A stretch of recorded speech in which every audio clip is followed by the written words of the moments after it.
Voice आ रही है बेटा? स्क्रीन दिखाई दे रही है आप सबको?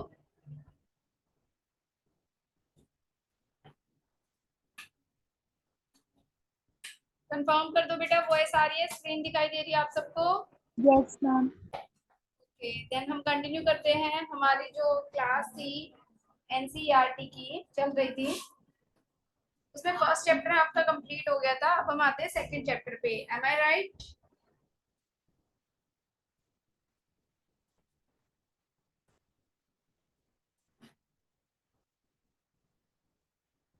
बताओ भाई, ऐसा ही था? सेकंड चैप्टर पे पहुंचे हुए थे हम, या सेकंड भी हो गया था?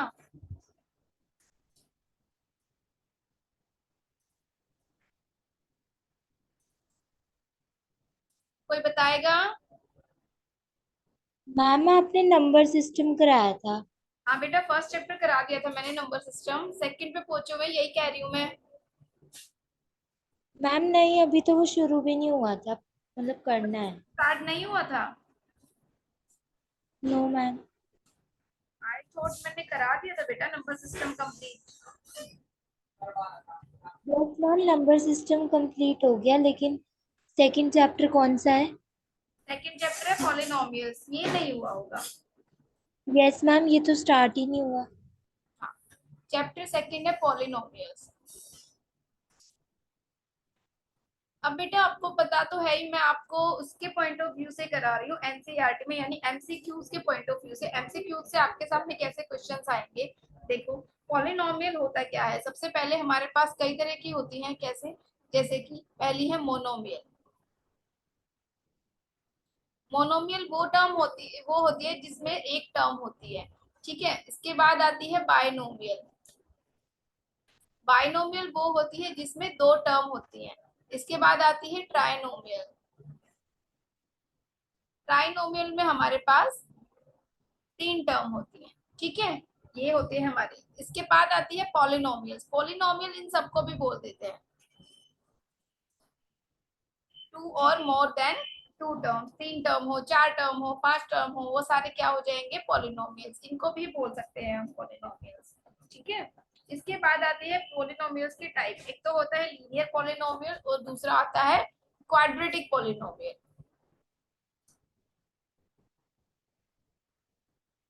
लीनियर पोलिनोमियल वो होता है जिसकी डिग्री वन होती है। डिग्री वन होने का मतलब है जिसकी हाईएस्ट पावर वन हो, यानी वन से ज्यादा कोई पावर ना हो।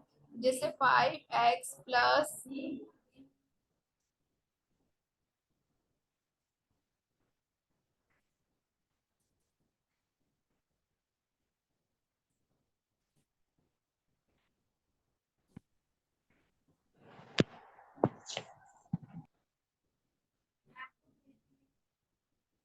Plus three is equals to zero, ठीक है। या फिर जीरो अगर इक्वल में तो आएगा नहीं पोलिनोमियल में। 9x प्लस 5, ये हो गया लीनियर पॉलिनोमियल। ठीक है, इसके बाद आते हैं क्वाड्रेटिक पॉलिनोमियल। क्वाड्रेटिक पॉलिनोमियल का मतलब है जिसकी डिग्री 2 हो, यानी हाईएस्ट पावर कितनी हो, 2। जैसे कि इसकी स्टैंडर्ड फॉर्म जो होती है वो होती है ax² plus bx plus c, ये होती है इसकी स्टैंडर्ड फॉर्म। ठीक है, इसको नोट डाउन कर लेना।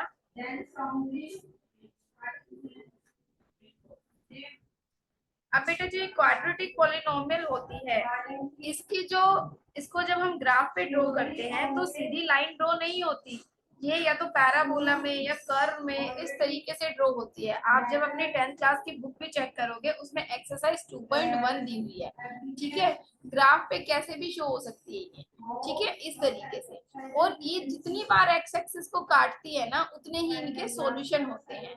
ठीक है, कितने सॉल्यूशन होते हैं, जितनी बार ये एक्स एक्सिस को काटती है। ये 2 बार एक्स एक्सिस को काट रही है तो इसके 2 सॉल्यूशन होंगे। 2 सॉल्यूशन कह लो, जीरोस कह लो, या फिर रूट्स कह लो। ठीक है, रूट्स हो, जीरोस हो, सॉल्यूशंस हो, सबका एक ही मतलब है। इज इट क्लियर, समझ में आया सबको?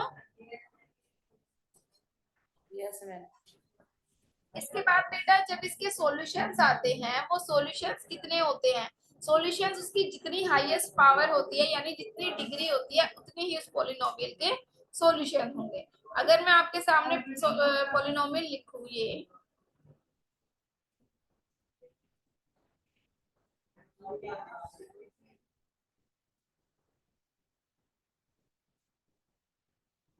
तो इसके कितने सॉल्यूशन होंगे, बताएगा कोई? 5 वेरी गुड, 5। क्योंकि इसमें हाईएस्ट पावर कितनी है, 5, तो इसके सॉल्यूशन भी कितने आ जाएंगे, इसकी जीरोस कितनी आ जाएंगी, 5। लेकिन आपके जो सिलेबस में है वो है क्वाड्रेटिक पॉलिनोमियल तक, जिसके स्टैंडर्ड फॉर्म मैंने आपको ये बताई है। अब क्वाड्रेटिक पॉलिनोमियल है तो ऑब्वियसली पावर कितनी होगी इसकी, 2 होगी। तो 2 पावर है तो सॉल्यूशन यानी जीरोस कितनी होंगी इसकी, 2 ही जीरोस होंगे ऑब्वियसली। ठीक है, जिनको हम डिनोट करते हैं अल्फा एंड बीटा से। लेकिन अगर क्वाड्रेटिक पॉलिनोमियल की बजाय क्यूबिक पॉलिनोमियल हो, ये भी थोड़ा बहुत आ जाता है, इसमें ax³ plus bx² plus cx plus d, इसकी स्टैंडर्ड फॉर्म होती है क्यूबिक पॉलिनोमियल की ये। ठीक है, इसकी जो सॉल्यूशंस होते हैं 3 होते हैं, होंगे अल्फा, बीटा एंड गामा से जिसको डिनोट करते हैं। इज इट क्लियर, समझ में आया सबको? Yes ma'am. स्क्रीनशॉट ले लो इसका जल्दी से।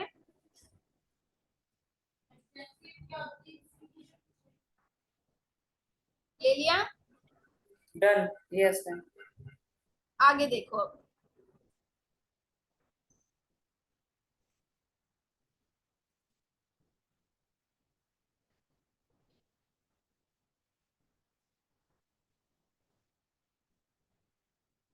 अभी जो अल्फा, बीटा और गामा होते हैं, पहले हम क्वाड्रेटिक की बात करते हैं। इसकी स्टैंडर्ड फॉर्म ये होती है, इसमें जो अल्फा और बीटा की वैल्यू होती है, दो अल्फा बीटा क्या है, इसकी रूट्स हैं, इसकी जीरोस है। तो अल्फा और बीटा को बेटा जब इसके दोनों रूट्स को प्लस करेंगे तो वो किसके इक्वल आएगा, -b/a के। ठीक है, जब उन दोनों रूट्स को मल्टीप्लाई करेंगे तो आ जाएगा वो c/a के इक्वल। देखो b ये रहा, a ये रहा, c ये रहा। ठीक है, जबकि क्यूबिक पॉलिनोमियल में, अब क्यूबिक पॉलिनोमियल है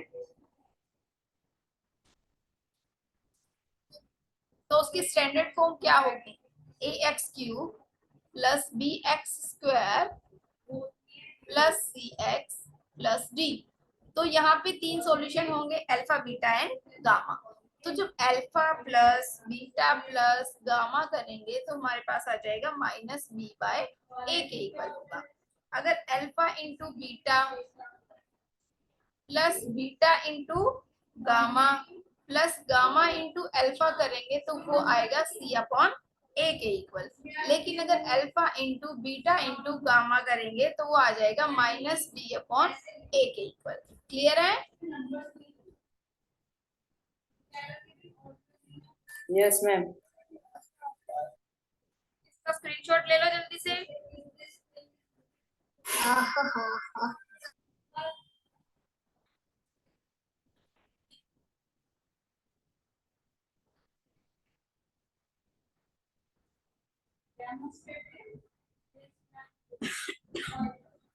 Done.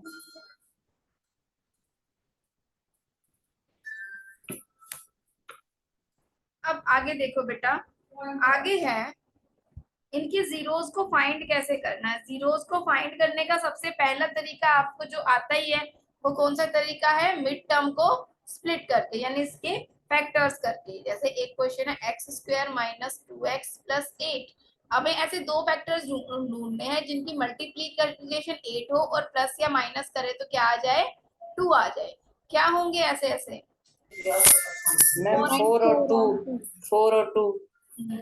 तो क्या करेंगे, x square as it is लिख लिया, जो साइन यहाँ पे था प्लस हो या माइनस हो वही एज इट इज लगाएंगे।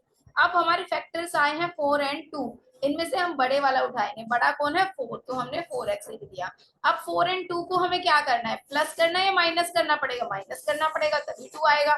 तो अगर हमने माइनस लगा दिया तो वो माइनस तो हो ही नहीं सकते, हमें तो प्लस लगाना पड़ेगा उनको माइनस करने के लिए, क्योंकि दोनों साइन अलग अलग होने चाहिए माइनस करने के लिए। और अब आगे वाला बिल्कुल सेम लिख देंगे। पहले दोनों में से कॉमन लेंगे, x आ गया, x माइनस 4, यहाँ से कॉमन लेंगे प्लस 2 आ गया, यहाँ बच गया x, ये 8 माइनस में था, माइनस 4। दोनों ब्रैकेट एक जैसी आ गई, दोनों ब्रैकेट के नाम की एक ब्रैकेट, जो ब्रैकेट के बाहर बच गया उसको दूसरी ब्रैकेट के अंदर लिख देंगे। आ गए हमारे दो फैक्टर्स, ठीक है, ये तो आ गए फैक्टर्स। अब अगर जीरोस निकालना, मैम मैम फिर से बता दोगे मैम? मैं कौन है भाई? अभिषेक। अभिषेक, बेटा नया कुछ भी नहीं बताया है, सारा वही है। मिड टर्म को स्प्लिट करके आपने कैसे सोल्व किया, जैसे आपने स्कूल में किया था वो मेथड पूरा का पूरा, स्कूल में किया है मैम। ठीक है। जस्ट एक्स स्क्वायर को एज इट लिखना है, इसके फैक्टर होंगे 4 एंड ये ऊपर वाला मैम, ये तो पता है, ऊपर ऊपर बेटा इससे पहले ये पहले तो जो कर आपने लो, कराया था बेटा पहले ऊपर। कंप्लीट तो कर लो। ये हो गए आपके दो फैक्टर्स। ये जब दो फैक्टर्स आ गए हैं तो इन दोनों फैक्टर्स को क्या करोगे, जीरो के इक्वल पुट करोगे, ठीक है। Yes ma'am. इक्वल पुट करोगे तो x की अलग अलग वैल्यू आ जाएगी। x की वैल्यू यहाँ से 4 आ गई और यहाँ से -2 आ गई, यानी कि ये आ गई आपकी यस मैम। जीरोस, ये आ गए आपके सॉल्यूशन। यानी अल्फा की वैल्यू कितनी है, 4, एंड बीटा की वैल्यू कितनी है, 4 -2। इस तरीके से आप जो है सॉल्यूशन निकालते हो। इसी तरीके से पहले भी इसी तरीके से निकालते थे। Yes Yes, ma'am. ma'am. चलो अब एक क्वेश्चन आप करके दिखाओ मुझे। मैं उस क्वेश्चन का स्क्रीनशॉट लेना था. उसको स्क्रीनशॉट लेना है, ये लो ले लो। Yes. Done. ले लिया मैम.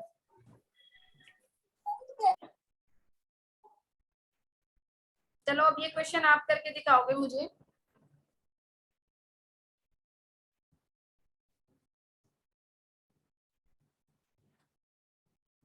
एक तो ये करके दिखाओगे और दूसरा ये क्वेश्चन करके दिखाओगे। दोनों क्वेश्चन सॉल्व करके बताओ, अल्फा और बीटा की वैल्यू फाइंड करो और मुझे आंसर दो।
मैम नहीं हो रहा।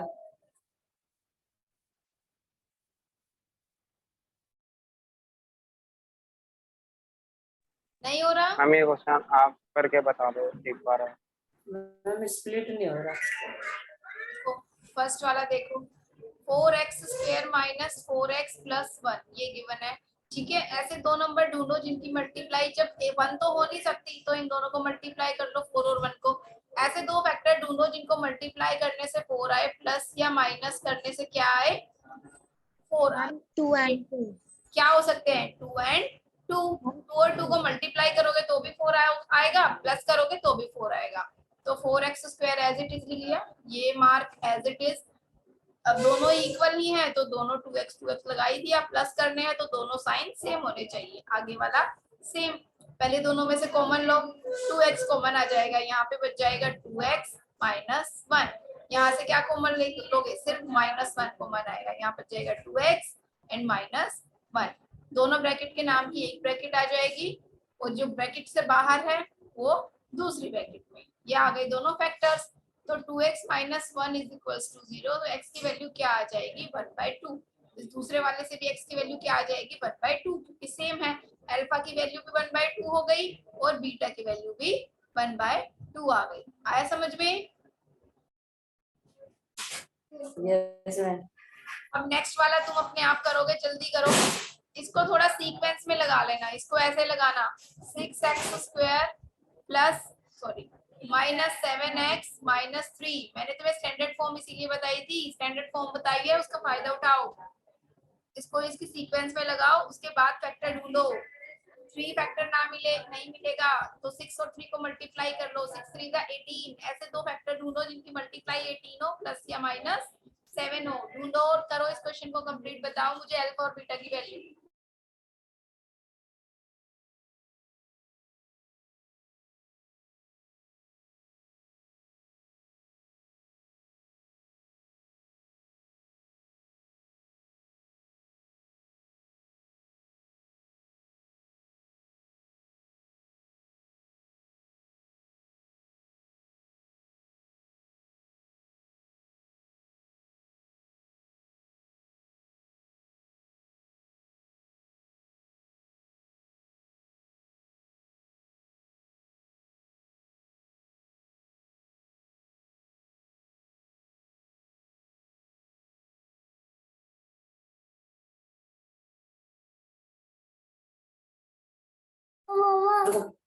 मैम एक x की वैल्यू आ रही है 1/3 और एक 3/2।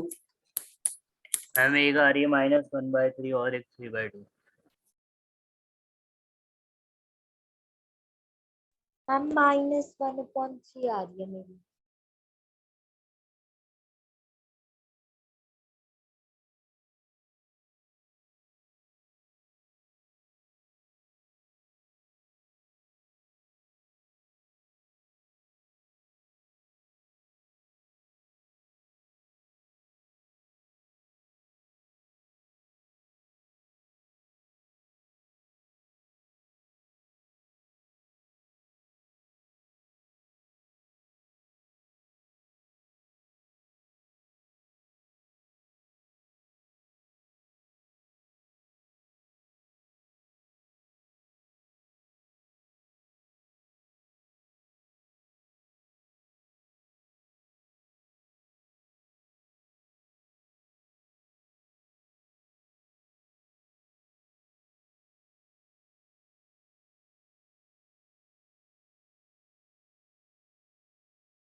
यस बेटा, आया क्वेश्चन?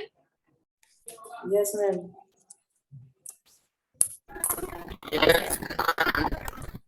और बताओ, तुम स्कूल में हो या कॉलेज में?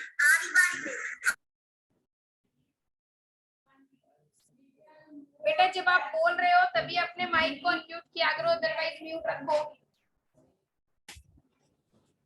देखो कौन कौन से फैक्टर आए आपके, फैक्टर्स बताओ मुझे पहले। 9 और 2। और बताओ तुम स्कूल में हो वेरी गुड, 9 and 2। ये पहले आ जाएगा 6x² as it is minus as it is, बड़ा 9 है तो 9x लिख दिया। उन दोनों को करना क्या, सब्ट्रैक्ट करना है, तो यहाँ प्लस लगाना पड़ेगा 2x, और ये आगे का एज इट इज। दोनों में से कॉमन आएगा 3x, यहाँ बच गया 2x माइनस 3। यहाँ से कॉमन आएगा प्लस, कुछ नहीं आ रहा तो 1, 2x माइनस 3। दोनों ब्रैकेट के नाम की एक ब्रैकेट 2x माइनस 3, दूसरी ब्रैकेट में 3x प्लस 1।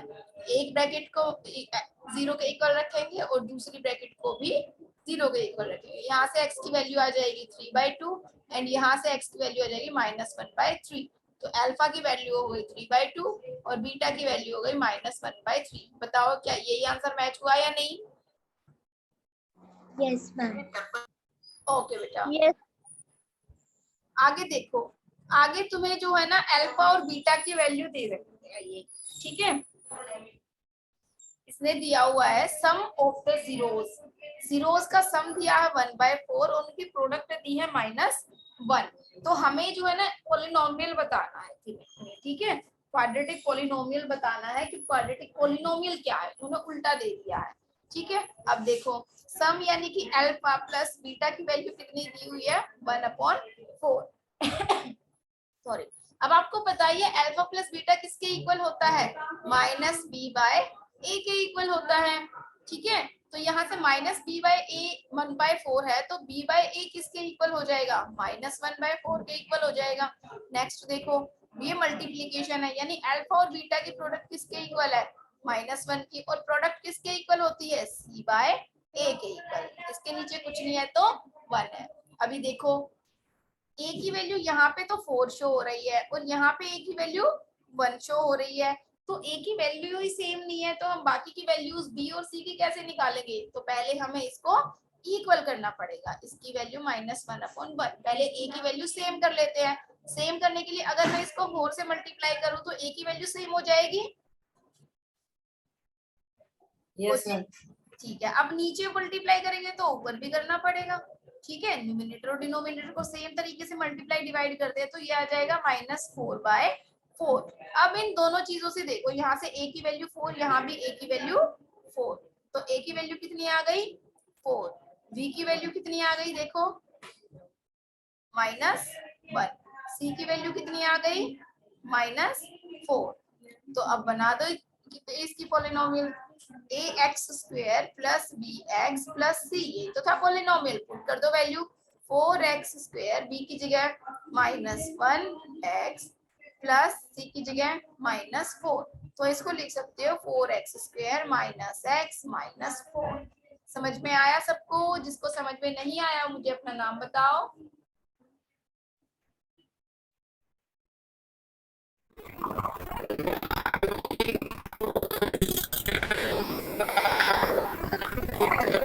कौन बोल रहा है बेटा? अरुण कुमार यादव, समझ में नहीं आया आपको?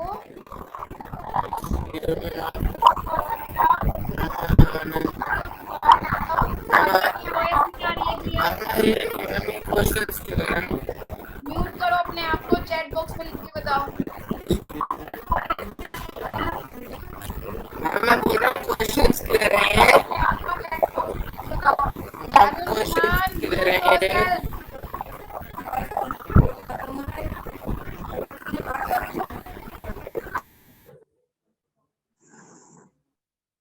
मैम समझ में नहीं आया। गायत्री बेटा ये सारा स्कूल का है जो तुम स्कूल में किया था तुमने। देखो किया क्या है, अल्फा प्लस बीटा की वैल्यू दी हुई है 1/4 जो कि इक्वल होती है -b/a के इक्वल, ठीक है। जब -b/a के इक्वल 1/4 है तो b/a के इक्वल क्या हो जाएगी, -1/4 हो जाएगी। तो यहाँ से आगे हमें दिया हुआ है। अरुण कुमार बेटा चैट बॉक्स में लिख के बता दो, आपकी वॉइस बिल्कुल भी क्लियर नहीं है, डिस्टरबेंस क्रिएट हो रही है आपके माइक म्यूट करने से।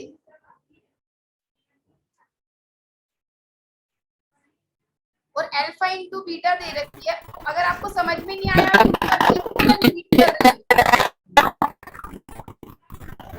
बेटा मैं रिपीट कर रही हूँ, आप देख लो।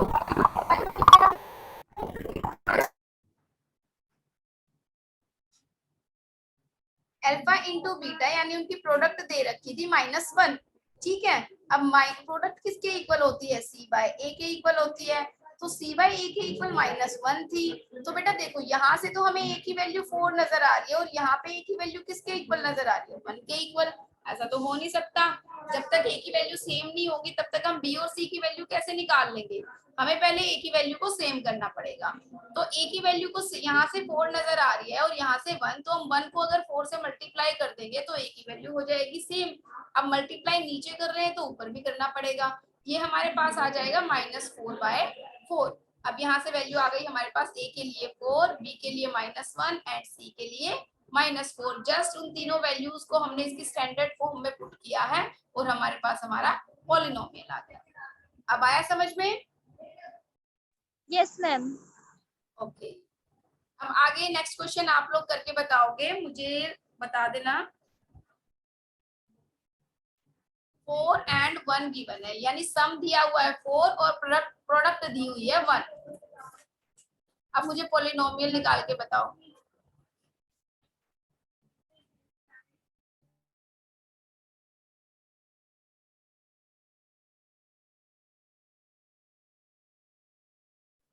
Ma'am x² - 4x + 1।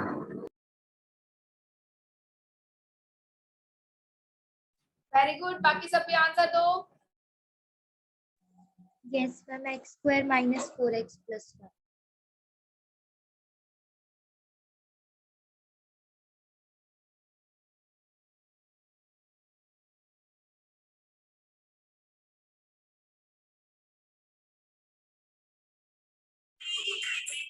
Ma'am x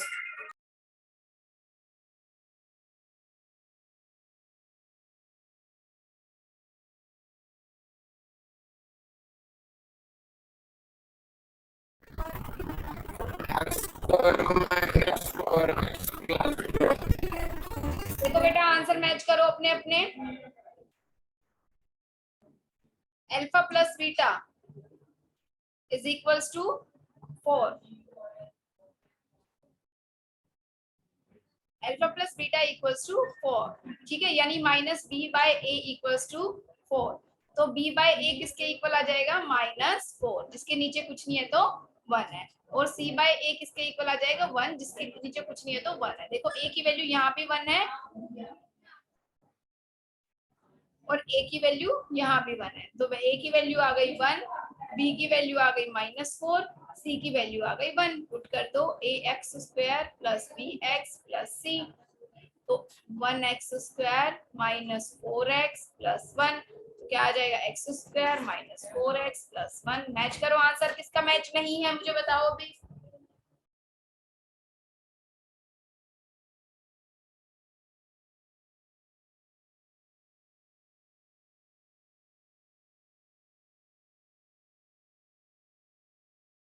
सबका मैच है, वेरी गुड। ये एक्सरसाइज 2.2 आप घर से होमवर्क में सॉल्व करेंगे complete.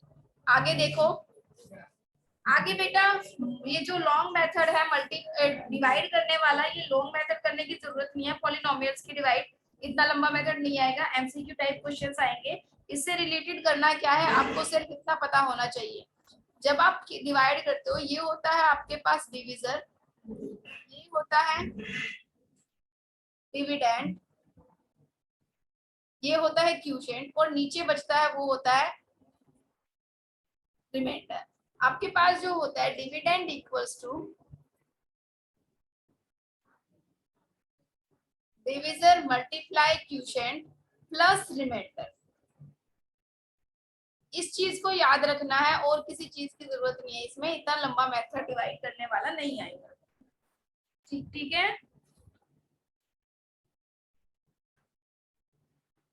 Okay ma'am.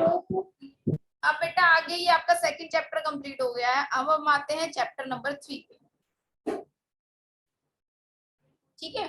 Chapter number 3 है हमारा pair of linear equations in 2 variables. वहां पे तो हमारे पॉलिनोमियल्स थे, अब हमारी आ गई है लीनियर इक्वेशंस। सबसे पहली बात, लीनियर का मतलब क्या है? लीनियर का मतलब ये है कि जहाँ पे वेरिएबल की पावर 1 से ज्यादा कुछ भी नहीं मिलेगी, सिर्फ 1 ही मिलेगी, ठीक है। और इक्वेशन का मतलब होता है जिसमें इक्वल का साइन भी आएगा, ठीक है।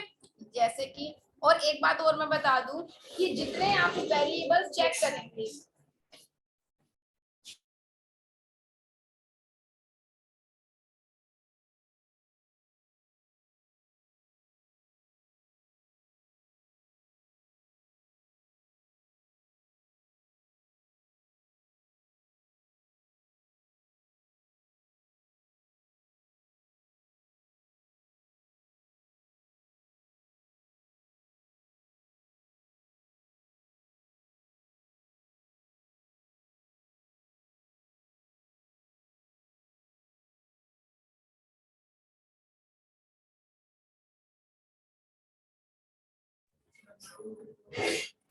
अब देखो जितनी बेटा आपकी बस इक्वेशन जो होती है, स्टैंडर्ड फॉर्म क्या होती है, जो इनमें इक्वेशन है टू वेरिएबल्स की, जितने आपके पास इक्वेशन में वेरिएबल्स होंगे ना, आपको उतनी ही इक्वेशंस की जरूरत पड़ेगी सॉल्यूशंस तक पहुंचने के लिए।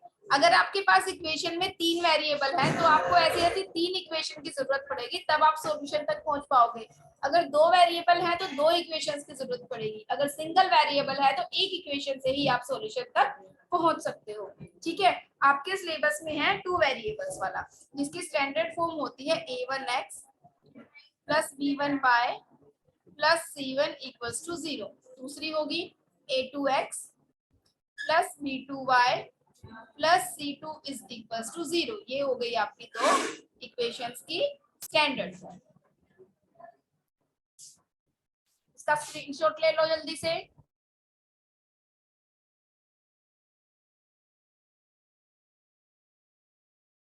मैम ले लिया।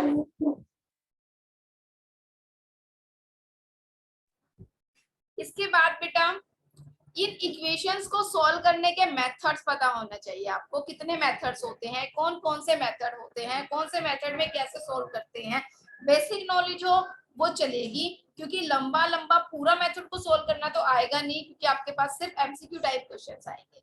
इन इक्वेशंस को सॉल्व करने का सबसे पहला मेथड है जो आपने पढ़ा होगा, ग्राफिकल मेथड। ग्राफिकल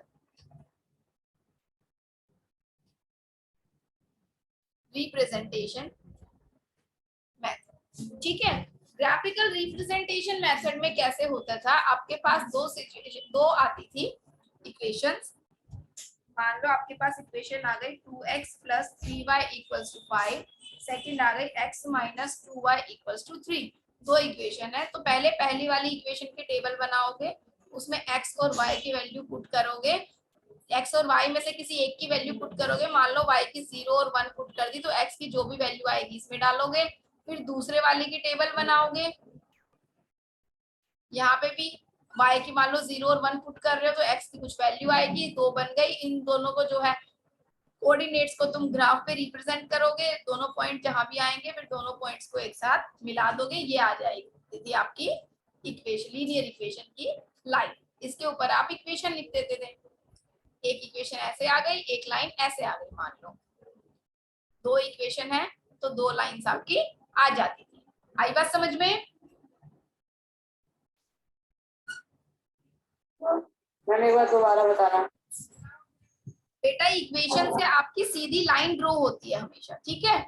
इक्वेशन से क्या होती है, सीधी लाइन ड्रॉ। अब ये दो इक्वेशन है, इनसे दो लाइनें ड्रॉ होंगी, तो वो दो लाइनें ऐसे वैसे जैसे भी होती थी आपकी जो उस पे आ जाती थी। आप हर एक से दो दो कोऑर्डिनेट उठाते थे, दो कोऑर्डिनेट्स को मैच कर देते थे और उनसे एक लाइन ड्रॉ हो जाती थी। याद है graphical representation method 10th class में किया था तुमने? पहले टेबल बनाते थे, ग्राफ पे शो करते थे। Yes ma'am. अब इसके बाद आते हैं हम सेकंड मेथड पे।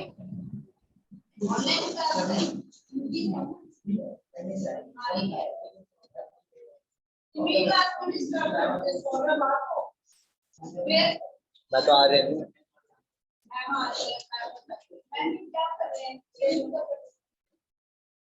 ये नहीं कर रही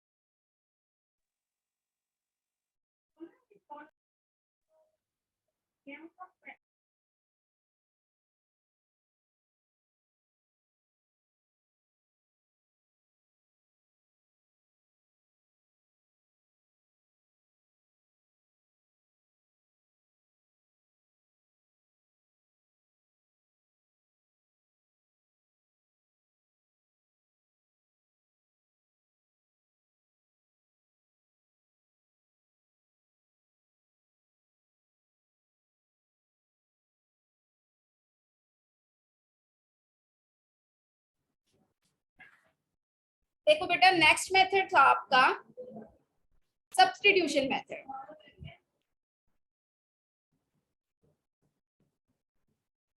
बेटा इन मेथड्स के नाम याद होने चाहिए आपको। सोल्व करना बेशक ना आए, लेकिन नाम जरूर याद होने चाहिए। एमसीक्यू में नाम आ सकते हैं, सोल्व करना नहीं आएगा। ठीक है, देखो सब्स्टिट्यूशन मेथड में कैसे सोल्व करते थे। मान लो यही दो इक्वेशन ले लेते हैं।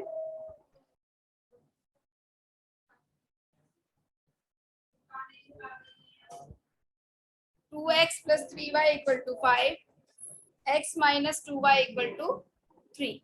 इनमें कैसे करते थे हम, कोई भी एक इक्वेशन उठा लेते थे, उसमें से x या y एक वेरिएबल की वैल्यू निकाल लेते, उसको दूसरी वाली में पुट करते, वहां से दूसरे वाली वैल्यू निकाल लेते, उसको फिर तीसरी वाली में पुट करते, जो पहले आई थी, पहले बनाई थी, वहां से दूसरे वाली वैल्यू निकालते, यानी इसकी उसमें, उसकी वैल्यू इसमें, इसकी वैल्यू उसमें, ऐसे पुट करते थे। देखो कैसे, x minus 2y equal to 3 है, मान लो यहाँ से x की वैल्यू निकाल ली, 3 प्लस 2y आ गई।